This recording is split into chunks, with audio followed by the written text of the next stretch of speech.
بسم اللہ الرحمن الرحیم۔ اس دکھی سنسار کے لیے اور غموں سے بھری ہوئی دنیا کے لیے، جہاں قدم قدم پر رنگ اور روپ کے جھگڑے ہیں اور سیماؤں پہ فساد ہے، مذہب کے نام پر جتنی خوریزی اور جنگیں ہوئی ہیں، اتنی کفر کے نام پہ جنگیں نہیں ہوئی ہوں گی۔ دو ادھرمی اتنے نہیں لڑے جتنے دھرمی لوگوں میں، اور وہ بھی اگر ہر دھرم ہو جائے تو سارا بھرم جاتا رہے۔ اسلام ایک مذہب ہے کہ جس نے جتنی نفرت کی دیواریں توڑی، اتنی ہی عداوت کے قلعے تیار ہو گئے۔ اسلام نے پہلی آواز یہ بلند کی کہ انسانوں کو نہ زبانوں میں بانٹو، نہ سیماؤں میں، نہ رنگ و روپ میں، نہ کلچر میں۔ بھگوان کی اس دھرتی کے اوپر، اللہ کی اس سرزمین کے اوپر جہاں بھی زندگی ہے اور جو بھی انسان سانس لے رہا ہے، ہر مخلوق یہاں خدا کی ہے۔ اس سنسار میں کوئی بھی اجنبی چیز نہیں، ایلین نہیں ہے، سب اپنے ہیں۔ چاہے پہاڑوں کے نیچے، پتھروں کے نیچے رینگتا ہوا کوئی کیڑا ہو، یا نیلے آسمان کے نیچے اڑتا ہوا کوئی پرند، سمندروں کی گہرائی میں سانس لینے والے جیو، یا میدانوں میں دوڑتے ہوئے ہرن، سب ایک ہی اللہ کے کارخانے کی پیداوار ہے۔ اس طرح حیات کی رسپیکٹ کے لیے قانون بنے، پھر جب انسانوں تک بات پہنچی تو منگولیا کا انسان ہو یا افریقہ کے تپتے ہوئے صحراؤں کا، یا تاریک جنگلوں کا، رنگ و روپ میں فرق ہے، کلچر اور تہذیب میں فرق ہے۔ شاید ہم کسی افریقن صومالین کو اپنے پہلو میں بٹھانا پسند نہ کریں، مگر نسل کے اعتبار سے وہ اور ہم ایک ہی ماں باپ کی پیداوار ہیں۔ اس طرح انسانوں کے بیچ میں کھنچی ہوئی یہ نفرت کی دیواریں، جن پر پروہتوں نے، مولویوں نے، پنڈتوں نے، پریسٹ نے خون کو رنگ دیا ہے دیواروں سے، اسلام نے ان سب کو حرام قرار دیا۔ جو بھی انسان ہے وہ ہمارا بھائی، ہاں ہاں سگا بھائی۔ آدم میں اور ہم میں فاصلے کتنے بھی چلے جائیں، مگر آدم کی نگاہوں میں تو منگولیا کا ایک وحشی نیفاؤں کے پہاڑوں میں رہنے والا ایک معمولی انسان سب برابر۔ اللہ کی نعمتیں بھی نہیں دیکھتی کہ مسلمان کون ہے، من مسلم کون ہے۔ ان دیواروں کے ختم ہونے کے بعد اب چونکہ یونیورسل سسٹم کسی قانون کے بغیر نہیں چل سکتا، ہر جگہ قانون ہے، ہر جگہ پرنسپل ہے، یہاں کی ہر ریت اللہ کے قانون میں جکڑی ہوئی ہے، بدی ہوئی ہے۔ پورا یونیورسل سسٹم بغیر کسی ہنگاموں کے چل رہا ہے۔ آپ نے دیکھا بمبئی کی ٹریفک میں کتنے indication, restriction, residence, speed breaker, zebra crossing, no right turn, no left turn, پھر بھی ایکسیڈنٹ ہوتے ہیں۔ نظر اٹھائیے ہمارے سر پہ جو ہائی ویز ہیں، کتنے سیارے پلانٹ ہیں جو چل رہے ہیں، نہ ٹریفک جام، نہ کہیں ایکسیڈنٹ۔ ہم نے کبھی نہیں دیکھا کہ کوئی آج سورج بگڑ گیا، آج لیٹ آئے گا، آپ کے جمبو جیٹ بگڑتے ہیں، اللہ کا سورج نہیں بگڑتا۔ وہ ایک کانسٹیٹیوشن ہے، یونیورسل کانسٹیٹیوشن، اس میں ایک ڈسپلن ہے، تنظیم ہے، ایک قانون ہے۔ قدرت ہم سے دیکھنا چاہتی ہے کہ اتنی بڑی کائنات، گلیکسیز اپر گلیکسیز اپر گلیکسیز اپر کروڑوں گلیکسیز، بلینز، ان میں کہیں ٹکراؤ نہیں ہے۔ کیوں؟ کہ اللہ کے قانون کے تحت سب چل رہے ہیں، ہمیں بھی چلا دے۔ جیسے چاند چلا رہا ہے، سورج چلا رہا ہے، موسم بناتا ہے، ہم بھی بناتے نہیں۔ جتنی بھی چیزیں ہیں آدمی کے علاوہ سب کمپیل ہیں، جکڑے ہوئے ہیں، ریموٹ کنٹرول قدرت کا ان کو کنٹرول کرتا ہے۔ اپنی طرف سے ان کے دل میں کوئی تمنا اور خواہش نہیں پیدا ہوتی، اس لیے وہ مجبور بنائے گئے ہیں۔ میں بھی ایک مجبور ہوتا اس مجبور دنیا میں، مگر قدرت ہم سے بس یہی چاہتی ہے کہ مجبور دنیا میں ایک مختار انسان ہو، لیکن اس سے ایک اپیل کی گئی، یا تو خود جی کے بتا دے، خود قانون بنا اور میری دنیا کی طرح تو بھی پرامن رہو۔ لیکن ہمارے بنائے ہوئے جب سارے پرنسپل ٹوٹ جاتے ہیں اور بنائے ہوئے جتنے بھی سسٹم ہیں سب بیکار ہو جاتے ہیں، ہمارے بنائے ہوئے قانونوں میں ہر سال امنڈمنٹس ہوتا رہتا ہے، تبدیلیاں آتی رہتی ہیں، قانون بدلتے رہتے ہیں۔ خدا کہتی ہے لن تجد لسنت اللہ تبدیلا، my principles cannot be changed۔ تو جب اس کے پرنسپل اصول فنڈامنٹلس نہیں چینج ہوتے اور کہیں ٹکراؤ، کنفلکٹ، فریکشن نہیں، اس کے معنی ہے کہ اگر ہم بھی اس کے پرنسپل پہ چلیں، اس کے اصولوں پہ چلیں، شاید ہمارے یہاں بھی ٹکراؤ نہ۔ اور یہ میں دیکھتے ہیں اسلام کی ہم نے بد نصیب تاریخ دیکھی ہے، جب مسلمان اللہ کے بنائے ہوئے قانون پہ چلا ہے کبھی نہیں ٹکرایا، اور جب اپنی تمناؤں کو اور اپنی آرزوؤں کو، اپنی اچھاؤں کو دھرم کا روپ دے کے اس نے مذہب کے صحن میں لا کے رکھا، یہ کہہ کے کہ یہ بھی اسلام میں، وہیں ٹکراؤ پیدا ہوا۔ یہ ہے قدرت کا قانون۔ جب بھی قدرت کی نیچرل چیزوں کو ہم نے استعمال کیا کبھی بیمار نہیں ہوئے، جب بھی اپنی طرف سے مسالے ملائے ہیں گڑبڑ ہو گئی۔ ٹھیک ہے، سیدھا بات۔ آپ نے دیکھا یہ کبوتر دیکھیں، کوے دیکھیں، چیلے، ہاں، سب کے سائز ایک جیسے۔ اے اللہ، یہ کیسی ملٹری ہے؟ یہ یونیفارم سب کی تو ایک ہے ہی۔ جس کبوتر کو دیکھا اکیلے سائز کا۔ ہماری تمنا ہو گئی کہ کوئی کبوتر ایسا ہو کہ چلا جا رہا ہے، کیا ہوا؟ سب مجھے کینسر ہو گیا ہے، مجھے ٹی بی ہو گئی ہے، دبلا پتلا، مجھے آج کل کھانے کو نہیں ملتا ہے۔ کوئی کبوتر ایسا؟ جنگلوں میں چلے جائیے، سارے پنچھی ایک جیسے سائز کے۔ کیوں؟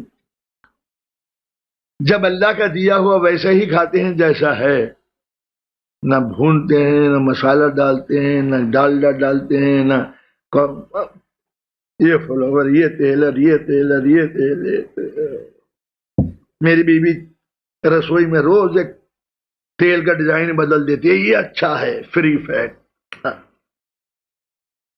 میں نے کہا ان قریب اب ایک شوگر بھی آنے والی ہے، فری شوگر، شوگر پھر آئے گا فری سالٹ، سالٹ۔ یہ تو آدمی اپنی بنائی ہوئی چیزیں جب اس میں ملا دیتا ہے کڑھائی میں، پھر کیا بنتا ہے خدا معلوم، مگر کچھ بنتا ہے، کچھ الٹا سیدھا، جس کی بنا پر ابکائی آ رہی ہے، وامٹنگ آ رہی ہے، چورن کھا رہے ہیں، پیپسی کھولا، یہ بھی ایک چیز ہے پیپسی کھولا۔ ہندوستان میں تو ہضم کرنے کی کوئی چیز تھی نہیں، باہر سے آ رہی ہے پیپسی کھولا۔ ساری زہریلی چیزیں باہر سے آتی ہیں۔ یہاں تو بیوقوف لوگ ہیں، کچھ جانتے نہیں ہیں، کچھ ایجاد ہی نہیں کیا انہوں نے۔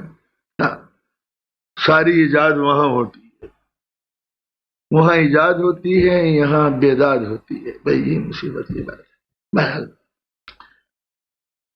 تو جب تک نیچرل سسٹم سے انسان غذائیں کھاتا ہے اور اللہ کے باورچی خانے میں بنی ہوئی چیزوں کو استعمال کرتا ہے، بیمار نہیں۔ جب اپنی تمنائیں اس میں شامل کھا دیتا ہے، کم کھاتا ہے یا زیادہ کھاتا ہے یا نہیں کھاتا ہے یا کھا کے سو جاتا ہے، اس میں نیچرل لائف ہے، فیٹی بنا دیا، موٹا بنا دیا، دبلا بنا دیا، پرابلمس تو ہے۔ تو اگر اللہ کے بنائے ہوئے قانون پر انسان زندگی گزارتا تو کبھی فساد نہ ہوتا۔ فساد ہوا اس لیے کہ اللہ کا قانون ہمارے پاس نہیں۔ میں اللہ سے پوچھوں، بھینس تیرے قانون پہ جیتی ہے، مزہ کرتی ہے، گائے تیرے قانون پہ جیتی ہے، مزہ کرتی ہے، مرغی تیرے قانون پہ جیتی ہے، مزہ کرتی ہے، انسان تیرے قانون پہ نہیں چلتا، بدمزہ زندگی گزارتا، کتنا اچھا ہوتا اگر انسان کے لیے بھی ایک قانون ہو جاتا۔ جب ہر جانور کے پاس قانون ہے، امرود کے پاس قانون ہے، آم کے پاس قانون ہے، بناناس کے پاس قانون ہے، اگر بنانا کے پاس قانون نہ ہوتا تو ابھی کیلا آیا، اگلے مرتبہ امرود اترتا، امرود کے پاس قانون نہ ہوتا تو ابھی امرود آئے، اگلے سال معلوم ہوا کہ اس کے اوپر نیم کے وہ بیج آنے لگے۔ مگر ہر چیز قانون کے پابند ہے اور اس میں کہیں کوئی کنفلکٹ، ٹکراؤ، ہنگامہ نہیں ہے اس کے اندر۔ اب انسان کو بھی قانون کی ضرورت ہے، اس لیے کہ یہ بناتا بناتا تو تھک گیا، اب کیا بنائے گا؟ جتنے بنا رہا ہے، پہلے قبیلے کا سردار بنایا، پھر امیر بنایا، پھر سردار بنایا، پھر کیا کیا بنایا، نواب، شہنشاہیت، آمریت، ذل سبحانی، ڈیموکریسی، نیشنلزم، سوشلزم، کمیونزم، سارے کھلونے ٹوٹ گئے اور آدمی ایک بچے کی طرح رو رہا ہے کہ کوئی اسے بھی نیا بیلون مل جانا چاہیے۔ آسان سی صورت یہ ہے کہ جب پوری دنیا اللہ کے قانون پر زندگی گزارتی، انسان بھی گزارنے لگے۔ تو جو کیڑوں پہ رحم کرتا ہے، جانوروں پہ رحم کرتا ہے، درختوں پہ رحم کرتا ہے، اس کا نام ہی بسم اللہ الرحمن الرحیم سے شروع ہوتا ہے، رحمان و رحیم ہے۔ اسے مجھے بھی رحم آیا، رحم آنا چاہیے، اس لیے کہ یہ پورا سنسار جب تک یہ جیتا ہے، جب مر گیا اس کے بعد فنش ہو گیا۔ بکری مرنے کے بعد پیراڈائز میں نہیں جائے گی، اس کی زندگی یہیں سے شروع ہوئی، یہیں ختم ہو گئی۔ امرود بس یہیں پر پھل دیتا ہے، اس کے بعد جب مر گیا تو ختم ہو گیا، اب نہ جنت میں داخل ہوگا نہ دوزخ میں داخل ہوگا۔ نہ ان درختوں کو جزا ہے، نہ ان کو سزا ہے، نہ ایوارڈ ہے، نہ پنشمنٹ ہے، بس جو ہے وہ اپنی ڈیوٹی انجام دی اور شام ہوئی اور ختم ہو گئے۔ انسان ختم نہیں ہوتا، اسے اس دنیا سے ٹرانسفر ہو کے جانا ہے دوسری دنیا میں۔ یہاں جتنی بھی چیزیں اسے ملی ہیں گفٹ کے طور پہ ملی ہیں، گفٹ اللہ کی طرف سے، یہ گاڈ گفٹ۔ ماں ملی، ہم نے کیا کیا تھا؟ جو چاہنے والی ماں دے دی، ہم نے کچھ کام کیا تھا؟ جو شفیق باپ دے دیا، ہم نے کچھ کہا تھا؟ جو آگے دے دی، دنیا کو دیکھنے کے لیے آنکھیں، ذائقوں کے لیے زبان، مدھر مدھر تانوں کے لیے کان، جسم کا لباس، تھک جائیں تو سو جائیں، بھوک لگے تو غذا ملے، یہاں ہر چیز گاڈ گفٹ ہے۔ بغیر کچھ کیے جنم لیتے ہی یہ ساری نعمتیں میرے لیے ریزرو ہو جاتی ہیں۔ آنکھ کھولی اور ماں کا دودھ، روئے تو ماں نے کاندھے سے لگا لیا، تڑپے تو ماں نے سینے سے لگا لیا۔ یہ شفیق باہیں، یہ رحیم پہلو، یہ گرم چھاتی، یہ شفقت بری لوریاں، یہ پیارے پیارے ہوں، کہاں ملتی ماں اگر اس کا کرم نہ ہوتا؟ یہ ساری چیزیں گاڈ گفٹ ہیں، بغیر ہماری کسی کام کی، ایکٹیویٹیز کے، بغیر کسی فنکشن اور ایکشن کے، سب کچھ گاڈ گفٹ ہے۔ قدرت یہ دے کے کہتی ہے یہ تو ہماری طرف سے گفٹ تھا، لیا بھی جاتا ہے، دیا بھی جاتا ہے۔ زندگی دی، گاڈ گفٹڈ تھی، لے لی، ہے کسی کا اختیار؟ رزق دیا بند لگا دیا، مرے بھوکو، چھین لی، باپ دیا اٹھا لیا. تو جو گفٹ دیا جاتا ہے وہ لیا بھی جاتا ہے، لیکن ریوارڈ دیا جاتا ہے واپس نہیں لیا جاتا. کسی چیز کی قیمت تو یہ دنیا ملی تھی بغیر کسی محنت کے، گاڈ گفٹ. اس دنیا کے بعد ایک اور دنیا ہے، وہ گفٹ نہیں ہے، وہ ریوارڈ یا پنشمنٹ. اس دنیا میں صحیح راستے پہ چلو گے تو جزا ہے، غلط راستے پہ چلو گے تو سزا ہے. انعام، انعام کا نام جنت ہے، سزا کا نام دوزخ ہے. تو انعام، سزا اور جزا جیسے کوئی فعل دوزخ میں، پاس جنت میں. اس کے معنی یہ ہوئے کہ ریوارڈ دینے کے لیے، ایوارڈ دینے کے لیے ایگزام کا ضروری ہے. بغیر ایگزام کے، بغیر ٹیسٹ کے، پریکشا کے بغیر نہ کوئی فیل ہوتا ہے نہ کوئی پاس ہوتا ہے. اچھا ذرا سوچئے کسی کلاس کے اندر ایک پرنسپل آئے، تم فیل، تم پاس، تم پاس، تم فیل، تم فیل، تم پاس. پاگل کہیں کے، بغیر کسی ایگزام کے، بغیر کسی ٹیسٹ کے، پریکشا کے تم نے کس کو فیل کر دیا، کس کو پاس کر دیا؟ تو عقل کہتی ہے فیل وہی ہوگا جو روٹین کے خلاف چلے، پاس وہی ہوگا جو سلیبس پہ عمل کرے. تو کوئی سلیبس ہونا چاہیے. How to live in this world, way of life کوئی ہونی چاہیے جو ہمارے ہاتھوں میں دی جائے، کتاب کی شکل میں بھی ہو.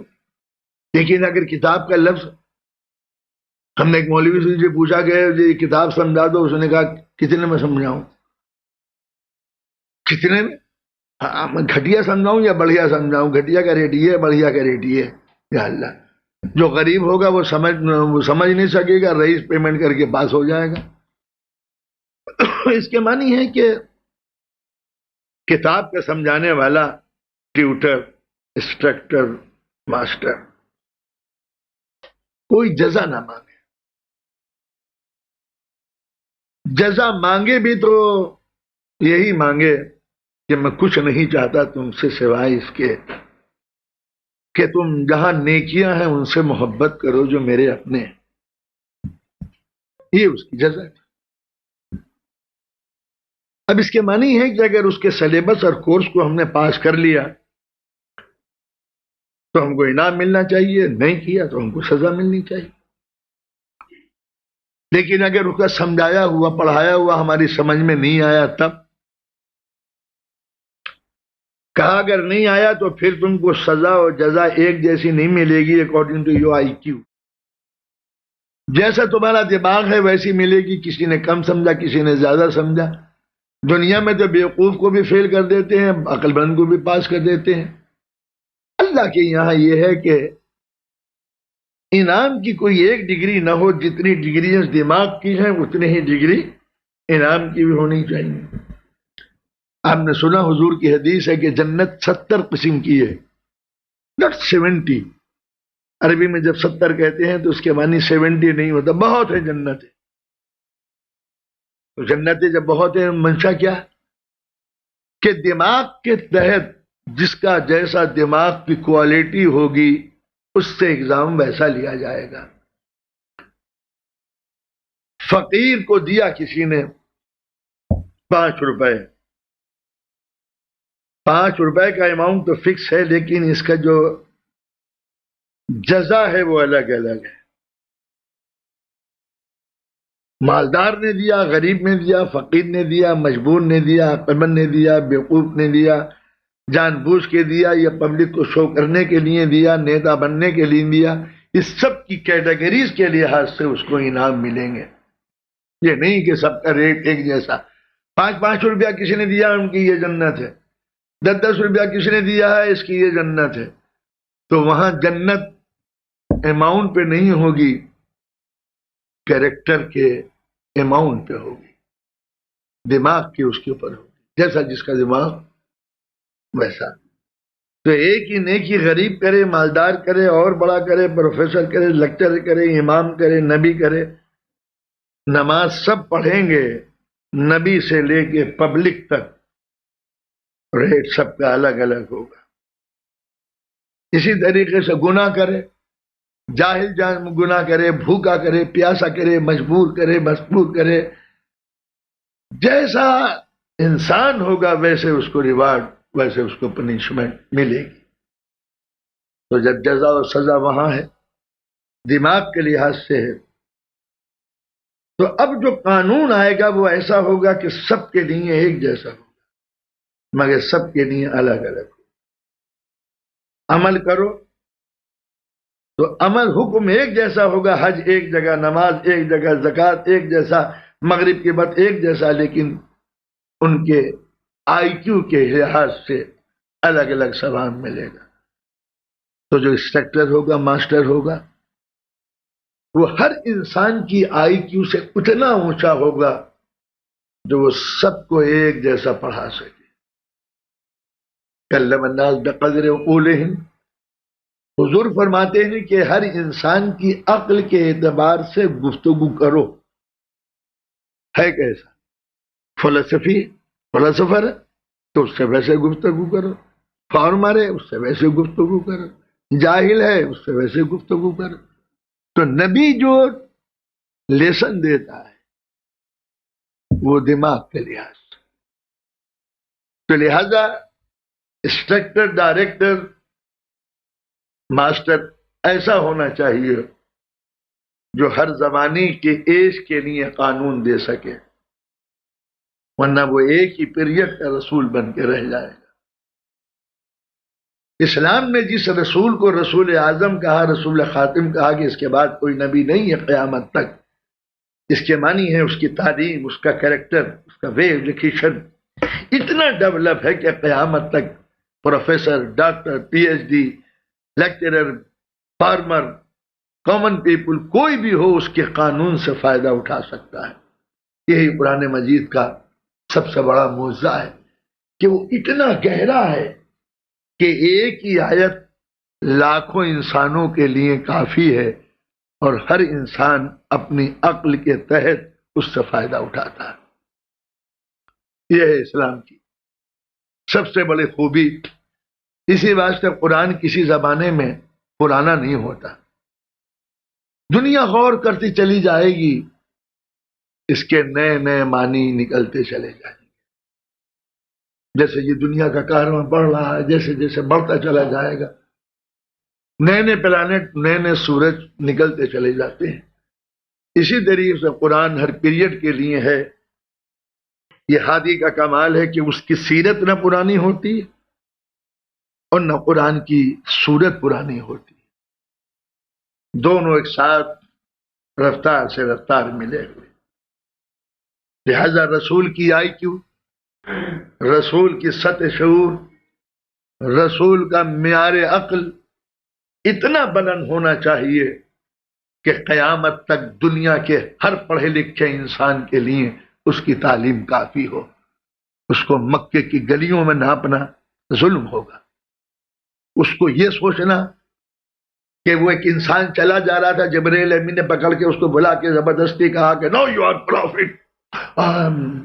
کیا پروفٹ؟ یہ کیا ہوتا ہے؟ پاگل پن۔ یونیورسل سسٹم کوئی چیز ایک دن میں نہیں بنتی۔ تیل کہاں سے نکلے گا، کب نکلے گا، کتنے صدیاں لگیں گی، قدرت جانتی ہے۔ جوالا کب بنے گا، کب پھوٹے گا، تو ہم نے جوالا مکھی دیکھا ہے، اس جوالا مکھی کے نیچے کروڑوں سال دفن ہوئے ہیں، تب ایک جوالا پیدا ہوا ہے۔ تو اسی طریقے سے اس دنیا کے اندر رسول کوئی ایکسیڈنٹل کلیکٹر نہیں ہے کہ جس کو بازار سے چلتے ہوئے جبرائیل امین نے پکڑ لیا ہو اور اس سے کہہ دیا ہو کہ نو یو آر پروفٹ۔ آج سے آپ نبی۔ پوری دنیا کی پلاننگ کرنے والے انسان کی پلاننگ بھی کروڑوں سال پہلے ہوتی، لہذا رسول جو ہدایت کے لیے بنتے ہیں اور دنیا کی کروڑوں آنکھیں اس کے کریکٹر پر تنقید ڈالنے کے لیے لگی رہتی ہیں کہ کوئی عیب نکلے، تو اگر عیب ہوتا تو نکلتا، پھر دنیا پتھر نہ مارتی، عیبوں کی بارش کرتی۔ یہ کہتا میں نبی ہوں، پتھر کیوں مارے؟ ارے آپ نبی ہیں؟ جب آپ اور ہم دونوں جوان تھے تو آپ کو معلوم ہے ہم لوگ کہاں جایا کرتے تھے؟ تو یہ کہتا میری جوانی کی باتیں مت کرنا، لڑکپن کی باتیں مت کرنا، میرا کوئی عیب مت کھول دینا۔ مگر شرابیوں کے ماحول میں کھڑے ہو کے اس نے کہا شراب حرام ہے، تو کوئی ایک آواز تو اٹھتی کہ کل آپ اور ہم دونوں پینے کے لیے جاتے تھے، کیا توبہ کر لی؟ لیکن سوچئے کہ دنیا نے پتھر مارے ہیں، ٹوٹی ہوئی بوتلیں نہیں دکھائی، وہ جام و مینا کا پتہ نہیں بتایا، ان ساقی کا پتہ نام بھی نہیں بتایا کہ جو پیمانوں میں شراب انہیلا کرتا تھا۔ پورا سماج سود میں ڈگڑا ہوا تھا، بیاج میں انٹرسٹ فل سوسائٹی۔ اس نے کہا حرام، دینا بھی حرام اور لینا بھی حرام۔ کوئی ایک آواز ہوتی حضور وہ پرانا حساب ابھی باقی ہے آپ کا ہمارا، وہ دے دیا ہوتا جو سود لیا تھا آپ نے جوانی میں۔ کوئی ایک آواز۔ وہ کہتا ہے کہ بچوں کو ستانا مت، اور کوئی بچہ کھڑے ہو کے یہ کہتا آپ نے مجھے تماچا مارا تھا۔ وہ کہتا ہے کہ بیواؤں کی بے عزتی مت کرو، اور کوئی آواز اٹھتی میں بیوہ ہوں اور آپ نے مجھے ستایا تھا۔ وہ کہتا ہے کہ آنکھوں کو جھکا کے چلو، اور کوئی بے حجاب یہ کہتا کہ آپ نے نظر اٹھا کے مسکرا کے میرے اوپر نظر ڈالی۔ وہ مکے میں کھڑا ہوا کہ کہہ رہا ہے میرا کوئی قصور دیکھا، میری کوئی غلطی دیکھی؟ بچپن تم میں گزرا، جوانی تم میں گزری، شباب تم میں بیتا، بڑھاپا تم میں آیا، تم میں کوئی ڈیفیکٹ میرے کریکٹر میں، کوئی خامی میرے کردار میں کوئی نظر آئے؟ 40 سال جو ظالموں میں رہا، ظلم نہ کیا، شرابیوں میں رہا اور آستین حیات پر کوئی شراب کی چھینٹ نہ آنے دی، لٹیروں میں رہا، دنیا لوٹ کے خوش ہوتی تھی، یہ غریبوں کو لٹا کے خوش ہوتا تھا۔ دنیا عورتوں کو بیوہ بناتی تھی، یہ بیواؤں کے سروں پر مصلحت اور محبت کی ردا ڈالتا تھا۔ دنیا مردوں کو اور باپوں کو قتل کر کے بے بچوں کو یتیم بناتی تھی، اور یہ مکے کی گلیوں میں بلکتے ہوئے بچوں کو اپنے سینے سے لگا لیتا تھا۔ دنیا کے مکرو چہرے، عربوں کے سخت کھدرے چہرے، ظلم ٹبکتا ہوا جیسے بھیڑیا ہو جو انسان کے لباس میں ہو، اس کی مسکراہٹ آج بھی تاریخ کو زبانی یاد ہے۔ روتے ہوئے چہرے کتنے خوش ہو جاتے تھے اس کو دیکھ کے۔ کیا یہ رسول ایسے ہی تھا کہ اس کو پکڑ کے رسول بنا دیا گیا کہ تم بھی بشر ہو اور ہم بھی بشر ہیں؟ اس کی بشریت میں انکار نہیں ہے، مگر دنیا جس سینس میں بشر کہتی ہے اس میں کمین پن شامل ہے، کہ جیسے ہم گنہگار ہیں ایسے ہی رسول بھی گنہگار ہوگا۔ اس کے پیچھے کوئی نیک خیال نہیں ہے، اس کے پیچھے بہت بڑی کانسپیریسی ہے۔ بشر کہہ کے اس کو یہ بتایا گیا کہ جیسے ہم غلطیاں کرتے ہیں یہ بھی غلطیاں کر سکتے ہوں گے، لہٰذا ان کا آرڈر کوئی ضروری نہیں ہے کہ اس پر عمل کیا جا سکے۔ یہ تھی وہ سازش۔ اس لیے کہ جو مذہب اب سے 150 سال پہلے انگریزوں نے بنائے ہیں ان سے ہم تاریخ سے پوری واقف ہیں۔ آپ بھی تاریخ پڑھیے گا، 150 برس کے اندر اسلام کے اندر کتنے مذہب پیدا کیے ہندوستان میں، چھوڑیے ریسرچ آپ کا کام ہے۔ ایران میں کس کو پیدا کیا، عرب میں کس کو پیدا کیا، ہندوستان میں کس کو پیدا کیا، صرف مسلمانوں کے اندر، تاکہ مسلمانوں کا وہ مقدس قانون مقدس نہ رہ سکے۔ کس نے یہ کہا کہ جہاد اب بیکار ہو گیا ہے؟ انگریزوں نے۔ کیوں کہا؟ کہ مسلمان ہماری حکومت کو قبول نہیں کریں گے، لہٰذا کوئی پیغمبر پیدا کر دو جو نبی کی زبان میں بولنے لگے۔ یہ سنتے ہیں تو نبی کی زبان سنتے ہیں، لہٰذا قادیان میں ایک پیدا کر دو، معاملہ ختم ہو گیا۔ تو اس طریقے سے رسول کے کریکٹر کو کمزور کرنے کے لیے سازشیں چلی. آپ نے سنا ہوگا کہ لاکھوں حدیثیں ہیں، یہ جھوٹی ہے یہ سچی ہے. جھوٹی حدیث یہ کیا چیز ہوتی ہے؟ حدیث جھوٹی ہوتی ہے یا گھڑنے والے جھوٹے ہوتے ہیں؟ یہ پتہ تو لگا لیا کہ یہ حدیث جھوٹی ہے، یہ پتہ لگاؤ اس جھوٹی حدیث کا بنانے والا کون ہے، اس کا نام لو کہ یہ جھوٹا تھا، اس نے یہ حدیثیں گھڑی ہیں. مگر کتنا ظلم ہے کہ ہم جھوٹے راویوں کو سینے سے لگائے ہوئے ہیں اور ان کی گھڑی ہوئی جھوٹ باتوں کو ہم کہتے ہیں کہ یہ جھوٹی ہے. ہر مسلمان کے لیے یہ ضرورت ہے اس بات کی کہ کھلے ہوئے دل سے رسول سے محبت کریں. دعوائے محبت کوئی چیز نہیں ہوتی کہ ہم محبت کرتے. پروردگار عالم نے اپنے رسول کو یہ کہہ کے نہیں بھیجا کہ تم بھی عیسیٰ کی طرح کے بارے میں بولنے لگو. 40 برس اپنا کریکٹر اس برے ماحول میں بتایا دنیا کو، یہ کہنے کے لیے کہ جب اتنا برا ماحول مجھے امین، سچا، صادق، بے گناہ مان سکتا ہے تو یہ پوری دنیا کیوں نہیں مان سکتی. لہذا اسلام کا پیغام امن، محبت، شانتی.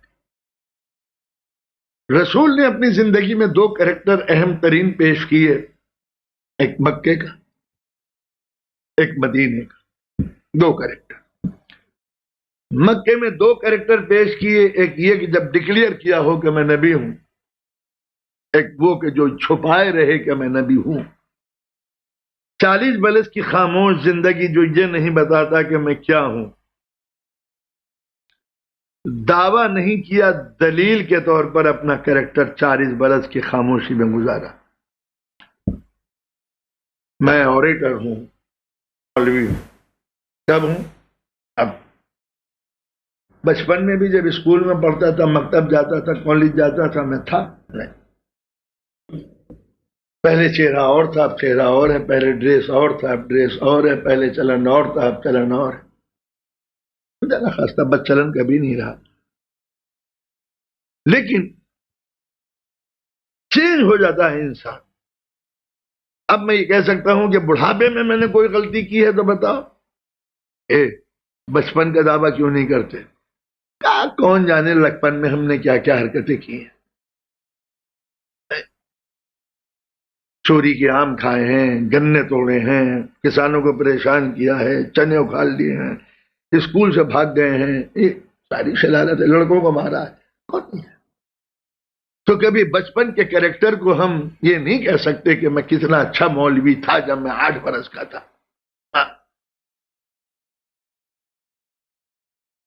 ہو سکتا ہے کسی نے جوانی کے طور پر چیلنج کیا ہوگا، جب سے جوان ہوا ہوں نظر نہیں بہکی، ذہن نہیں بہکا، کان نہیں بہکے، زبان نہیں بہکی، قدم نہیں بہکے. کون دعویٰ؟ صرف اس دنیا کی ہسٹری میں ایک آواز اٹھی تھی، اے مکے والو، تم نے میرا بچپن دیکھا، جوانی دیکھی، بڑھاپا دیکھا، کوئی عیب؟ تو اگر سب کے بچپن ایک جیسے ہوتے ہیں تو مکے میں جو لڑکوں کا کریکٹر تھا وہی اس کا ہونا چاہیے تھا. کریکٹر بدلا کیوں؟ سماج نے اپنا اثر ڈالا کیوں نہیں؟ سماج میں جو چیزیں پیدا ہوتی ہیں وہی دماغ میں آتی ہیں. اس کے دماغ میں وہ کلچر کی چیزیں، اپنے ماحول کی چیزیں کیوں نہیں آئیں؟ ہمارے یہاں وہ رسمیں، ٹریڈیشن، ریچول جو چلے آ رہے ہیں آج تک کسی کے سمجھ میں نہیں آتے کہ یہ کیوں ہے. بس چلے آ رہے، کوئی اس پر غور نہیں کرتا کہ یہ خرابی کیوں آ گئی. ماحول جب اثر ڈال دیتا ہے دماغ پر، بچپن کی دماغ کی باتیں آخر وقت تک نہیں آتی.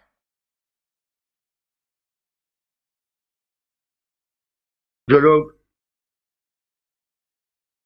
مسلمانوں میں کمیونسٹ ہو جاتے ہیں، خدا کو نہیں مانتے، بے دین ہو جاتے ہیں، وہ بھی عید کے دن اچھے کپڑے پہن لیتے ہیں. اے مسٹر، تم تو کمیونسٹ ہو، آج عید کے دن نیا کپڑے کیوں پہنے ہو؟ نہیں جانے کو یہاں بغیر عید کے دن اچھے کپڑے پہنے ہوئے مزہ نہیں آتا. I don't believe in religion but I believe in new dress. فرمایا تو بچپن اور کلچر یہ جب بن جاتے ہیں تو یہ کبھی نہیں ٹوٹتے.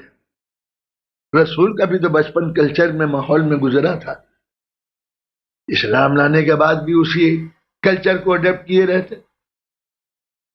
لیکن سارے کلچر کی باتیں انہوں نے اوائڈ کی. کیا سب کو اوائڈ کیا؟ نہیں. جو برے رسم تھے ان کو برے ہو گئے تھے. جو رسمیں بری ہو گئی تھیں برائی نکال کر پھر ان رسموں کو رکھ دیا. خانہ کعبہ کا طواف کرتے تھے, چلے آ رہے تھے جناب ابراہیم سے. حضور کے زمانے تک آتے آتے طواف تو ہوتا تھا, مگر یہ کہتے تھے کہ ہم نے سال بھر تک گندے کپڑے پہنتے ہیں, گناہ کرتے ہیں, تو گناہ والے کپڑوں کے ساتھ حج اچھا نہیں ہوتا, گناہ مت کرو. نہیں نہیں, گناہ تو کریں گے, کپڑے اتار دیں گے. تو ننگے ہو کے خانہ کعبہ کا طواف کرتے تھے. تو آپ نے دیکھا کہ اس رسم کے پیچھے کبھی اچھائی تھی, اچھائی مٹ گئی, رسم رہ گئی, مگر اچھائی کی جگہ برائی آ گئی. کوئی روایت ہے کہ حضور بھی ننگے ہو کے ناچتے خانہ کعبہ کے چاروں طرف؟ نہیں. کسی نے کہہ دیا تھا, بچے تھے پتھر اٹھا اٹھا کے سب لا رہے تھے, اے بیٹا تم بھی کپڑے اتار دو, یہ سوچ کے کہ یہ مجھ سے کپڑے اتارنے کے لیے کہہ رہے ہیں. حضور کو بچپن میں غش آ گیا تھا. تو جس کا معصوم ذہن لڑکپن کے کھیلوں میں بھی برہنگی کو برداشت نہ کر سکتا ہو, اس کا مذہب ننگے پن کو کبھی بھی قبول نہیں کر سکتا.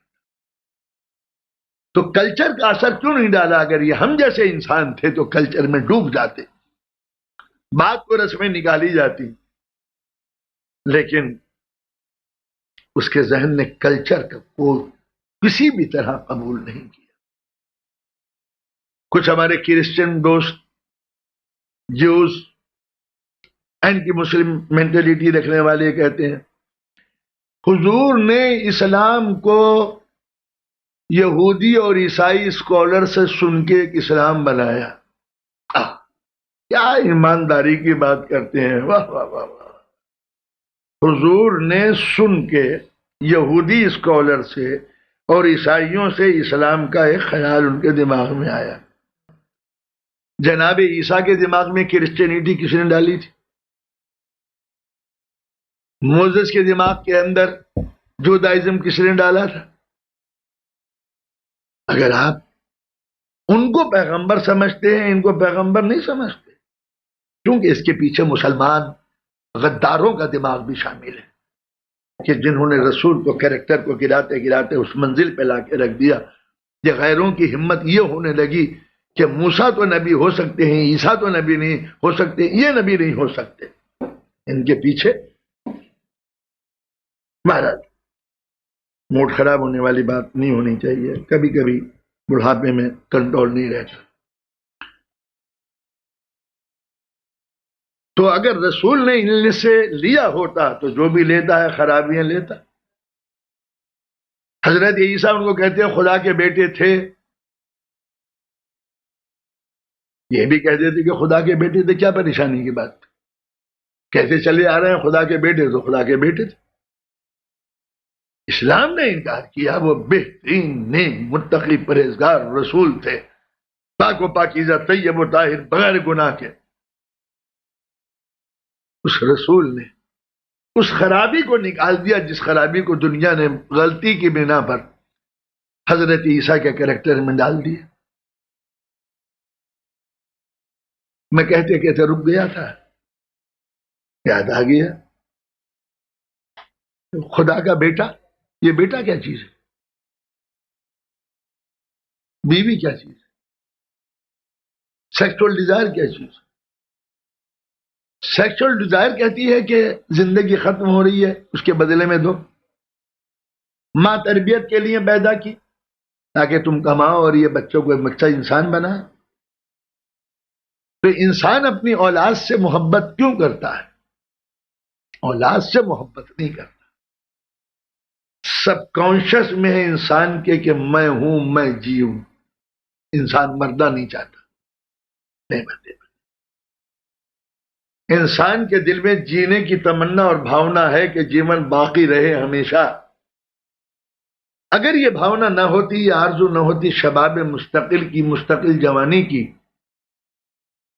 خضاب کیوں منایا؟ یہ ڈائی جو کرتا ہے کیوں؟ پرماننٹ جوان ہوں یا نہ ہوں مگر جوان معلوم ہو. مگر جب مر جاتا ہے پھر بھی تمنا رہتی ہے جینے کی. سڑک کا نام لکھ دیا، اپنے مکان میں نام لکھ دیا اپنا. یہ سب کانشیس میں ڈیزائر ہے باقی رہنے کی. میں تو نہیں رہوں گا، مکان پہ نام تو رہے گا. میں تو مٹ جاؤں گا، سڑک پہ بورڈ تو رہے گا. یہ ہے اصل میں جینے کی تمنا. اولاد کے لیے بھی یہی ہے کہ میں تو نہیں رہوں گا، میرے بعد میرا مکان، میری جائیداد، میرا پیسہ یہ باقی رہے. غیر کے پاس کیوں جائے، میرے ہی جسم کا ایک حصہ. تو بیٹے کو اپنا نیا جیون سمجھتا ہے، اپنا. اس لیے بیٹے کو کھلاتا پلاتا ہے. جہاں اپنا نہیں ہوتا وہاں یورپ میں باپ بیٹے کو کھلاتا بھی نہیں ہے. دونوں ہوٹل میں ایک ہی جگہ کھاتے ہیں، بل الگ الگ دیتے ہیں. چاہے وہ بل جو ہے نا بل ہو یا بل ہو، مگر یہ ہے کہ بل جو ہے نا وہ بیٹے کو دینا پڑے گا. تو بیٹا اس لیے ہوتا ہے تاکہ باپ کے مرنے کے بعد اس کا نام زندہ رہے. خدا کو بیٹے کو کیا ضرورت؟ کیا خدا کو بھی خدا نہ خواستہ ڈر ہے موت کے آنے کا؟ اس لیے اسلام نے کہا کہ فزیکل ریلیشن کی بنا پر اولاد نہیں ہوتی، اللہ کی فزیکل باڈی نہیں. کرسچینٹی نے اسرائیلی لٹریچر سے نبیوں کی انسلٹ کی. سلیمان کی اتنی بیویاں تھیں اور داؤد نے یہ کیا، اپنے ایک گرل فرینڈ کی خاطر اس کے شوہر کو مروا دیا، یہ کر دیا، وہ کر دیا، وہ کر دیا. اسلام نے سارے نبیوں کو معصوم بے گناہ بتایا کہ کوئی نبی گناہ نہیں کرتا. ہم اندازہ لگایا کہ اگر نبی نے لٹریچر جیوس سے لیا ہوتا تو رسول بھی کہتے کہ ہاں کچھ ہے. لیکن ہر نبی کو معصوم بے گناہ. جیوز لٹریچر میں مریم کا کوئی مقام نہیں ہے، کوئی ہسٹوریکل کیریکٹر وہ نہیں بتاتے. کرسچینٹی کے پاس کوئی ثبوت اس بات کا نہیں ہے کہ ہسٹوریکل فیکٹ بتاتے ہیں کہ جیسس کرائسٹ تھے، مریم تھی. چونکہ لٹریچر ہے جیوز. ہیبرو لٹریچر کے اندر کہیں نہ میسا ہے، نہ کہیں مریم ہے، نہ کہیں رومن امپائر میں ہسٹری میں یا گریک ہسٹری میں جیسے کوئی ہسٹوریکل کریکٹر لکھا ہوا ہے. جس کو دنیا نے مٹا دیا تھا اس کو اسلام نے زندہ کیا. عیسیٰ ہسٹوریکل کریکٹر ہے، مریم تاریخ کا کردار ہے. جسے دنیا نے چھٹلایا تھا اس کو اسلام نے اس کی تصدیق کی. یہ متقی، پرہیزگار، پاک و پاکیزہ، پوتر ہے مریم. یہ اسلام نے کہا کہ یہ طاہرہ ہے، پیور فارم میں، پاک و پاکیزہ، پوتر کریکٹر. اس کے معنی یہ ہوئے کہ ساری سماج کی خرابیاں، سارے دھرموں میں جو خرابیاں پیدا ہوئی ہیں، اسلام نے اس کا انکار کیا. میں نے کہا تھا کہ کرشن جی کو بتا دیا کہ گوپیوں کا ناچ دیکھ رہے تھے. اسلام نے منع کیا کہ کوئی بھی اوتار، کوئی بھی پیغمبر، کوئی بھی اس کا رسول گنہگار نہیں ہوتا. گنہگار ہو سو ساری تعلیم. ہاں میں آپ کو بتاؤں، ہم 8 کلاس کے اسٹوڈنٹ تھے. جو کوئی ارتھمیٹک کا ٹیچر آتا ہم اسے بھگانے کی فکر میں رہتے تھے کہ یہ بھاگے. میجارٹی تھی ان لڑکوں کی جن کا حساب غلط تھا. تو ہر ٹیچر پہ کوئی نہ کوئی الزام لگا دیتے ہیں. وہ الزام کیا تھا؟ کچھ ہمارے پاس امپورٹنٹ ٹائپ کی بہت ہی ڈیفیکلٹ سم تھی. ان سے کہتے ہیں کہ sir please can you solve this problem. اب وہ الجبرے کا یا اس کا اب وہ الجھ جاتا. ہم پرنسپل سے کہتے کہ صاحب یہ ہمیں مطمئن نہیں کر پاتے، پرنسپل نکال دیتا. یہی چکر کہ اتنے مشکل سوالات کو پیدا کر دو کہ ان کا حقیقت جو ہے نا وہ پول کھلتی چلی جائے. اس طریقے سے پرابلمز کریٹ کی جاتی ہیں تاکہ سامنے والا اپنا جگہ، اپنی مقام، اپنی حیثیت چھوڑتا چلا جائے. اسلام نے اس رسول کو بھیجا جو دنیا کے ہر مسئلے کا حل جانتا. اس نے صرف قرآن پڑھ کے نہیں سنایا جیسے کوئی ڈکشنری پڑھ رہا ہو. قرآن نے جو حکم دیے تھے اس کی جیتی جاگتی تصویر رسول تھا. جو قرآن سمجھانا چاہتا تھا کریکٹر میں رسول خود تھے. قرآن کا کوئی حکم ایسا نہیں تھا کہ جو قرآن نے ہم سے تو کہا ہو اور نبی کے پاس وہ کریکٹر نہ ہو.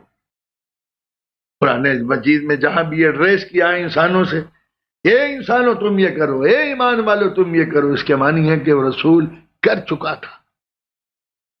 جب کر چکا تھا تو اب مسلمان جا کے یہ کہتا کہ حضور یہ جو ہے پریکٹس نہیں ہو سکتی اس کی، ہم سے بہت مشکل سوال ہے. جب پریکٹس نہیں ہو سکتی تو رسول بھی کہتا ہے کہ اچھا مشکل سوال ہے تو اوائڈ اٹ، دوسرا لے لو. مگر کوئی بھی مشکل مسئلہ ایسا نہ تھا جس کا رسول نے پریکٹیکل وے میں جواب نہ دیا. تو قرآن حکم پیش کرتا ہے، رسول کردار پیش کرتا ہے. اب اگر قرآن قیامت تک کے لیے قانون ہے تو رسول قیامت تک کے لیے کریکٹر ہے، پرفیکٹ ماڈل ہے. رسول کے علاوہ یہ کہنا کہ یہ بھی کریکٹر ہے، وہ رسول کے صدقے میں ہوں گے. کوئی رسول کے کریکٹر میں کہیں کوئی گناہ، کوئی خطا، کوئی ہے. اور رسول نے اسلام کا قانون کسی کے مشوروں سے نہیں بنایا، جیسے کچھ دماغوں میں اب زہر پیدا ہو رہا ہے کہ حضور مشوروں سے کام لیتے تھے. یہ سب جوس کانسپیریسی ہے جو ہمارے مسلم اسکالر کے دماغ میں ڈالی جاتی ہے. اللہ کے قانون بندوں کے دماغوں کے صدقے پہ نہیں پلتے. اس کا قانون قانون ہے، عقل کل ہے. لہذا پبلک سے یہ مشورہ تو لیا ہوگا کہ سڑک کدھر کو نکلے، نالی کدھر کو نکلے، جنگ کیسے ہو، دشمن کہاں ہے. لیکن رسول نے احکام الہی کے مقابلے میں اس کے بندوں کی ہدایت کی ضرورت نہیں، ورنہ پھر اس کو رسول کی جگہ آنا چاہیے تھا. مگر رسول کا ہر مسئلے کو حل کرنا پریکٹیکل طریقے سے، اور یہ نہ کہنا، ورنہ یہ کہہ دیتے کہ حضور قانون تو اچھا ہے، عمل کرنے کے لائق نہیں ہے، تو حضور نے خود عمل کر کے بتایا. اور اگر ہم یہ کہیں کہ حضور نے تو عمل کر لیا، ہم سے نہیں ہوتا، تو ان کے سچے صحابہ کرام نے اس پر عمل کر کے بتایا کہ یہ وہ میرے مقدس صحابی ہیں کہ جن پر کریکٹر پر مجھے یقین اور بھروسہ ہے. یہ پھر کہ اگر آپ کو نہ پائیں تو کس کو پائیں؟ تو رسول نے اپنی اس اولاد کو پیش کیا کہ میں جا رہا ہوں میری جگہ کے اوپر، ان کا ذہن، ان کی آئی کیو پر بھروسہ رکھنا. اسی واسطے ہر مسلمان نماز میں رسول پہ درود پڑھتا ہے، وہاں اس کی اس اولاد پہ بھی درود پڑھتا ہے جن کے ذہن، جن کی ایمان کی طاقت نے قربانیاں دے دے کے اسلام کو ایک پریکٹیکل اور سمجھنے لائق اسلام بنایا. ہم نہ سمجھا سکے یا جو سمجھانے والے تھے ہم ان کے قریب نہ جا سکے تو ہماری بدنصیبی ہے. لہذا اسلام ایک ایسا مذہب بنا رہا کہ جس کو کسی نے سمجھنے کی کوشش نہیں کی، سمجھا بھی تو ان اینکوں سے جن کے گلاس کے اوپر جہالت کی مٹی لگی ہوئی تھی، نفرتوں کا رنگ تھا، اسی رنگ سے انہوں نے اسلام کو دیکھنا شروع کیا۔ خدا تمام انسانوں کو توفیق دے کہ وہ ایک مرتبہ اسلام کو سمجھنے کی کوشش کریں۔ جب سمجھیں گے تو نیا اسلام نظر آئے گا۔ وما علینا الا البلاغ۔